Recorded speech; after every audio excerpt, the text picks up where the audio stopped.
Prepaid debit cards, they're cards you load up with money that have Visa or MasterCard logos on them. But what happens when you put money on the card and it doesn't show up? An Elk Grove woman decided to call Kurtis. She was absolutely ticked because she paid cash to load up her card, then tried to pay a bill, and the money wasn't there. Felicia Williams finds herself forced to drive home without car insurance. And she blames her prepaid Walmart debit card. This receipt proves she paid $300 to load up the card.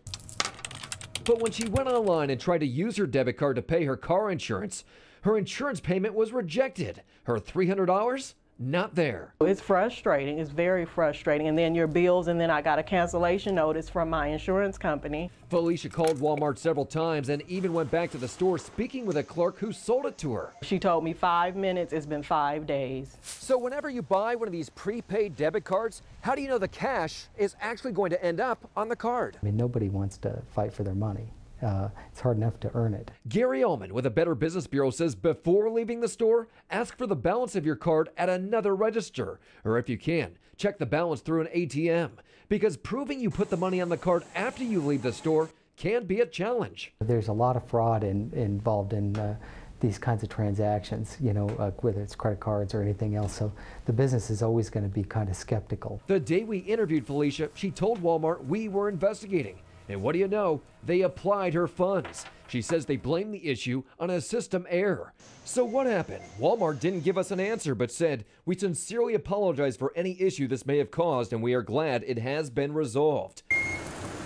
Felicia's now driving with car insurance again and has learned what can happen with prepaid debit cards. What if it was my last dime?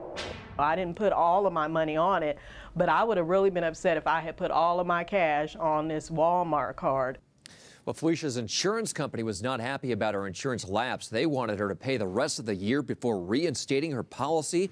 Well, after Felicia explained what happened and that we were involved, they agreed to let her to continue to pay monthly. Felicia says Walmart sent her a $25 gift card for her trouble.